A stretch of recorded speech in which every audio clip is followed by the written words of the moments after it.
Is that smudge? Hi guys, andito kami ngayon sa store.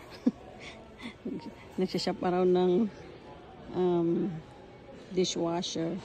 Kasi yung dishwasher na ini-expect namin ngayon, hindi naman i-deliver.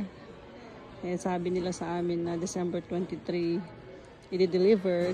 Kaya lang, wala daw. Hindi daw na-iset yung delivery date. Kaya, ayun.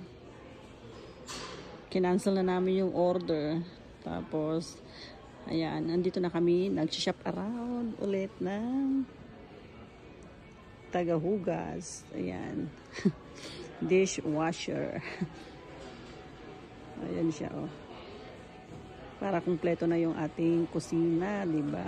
Yun na lang ang kulang, yung dishwasher, tapos yung backsplash ang kailangan doon sa kitchen. Pero ang hirap mag-decide kung ano ang kukunin. Ayan. Depende lang kasi sa sa presyo at saka yung mga sounds daw ng mga dishwasher. Kaya ayan, nahihirapang magtingin at nagko-compare siya ng mga specifications ng dishwashers. Ayan. Yun lang guys. Thank you so much for watching. Bye!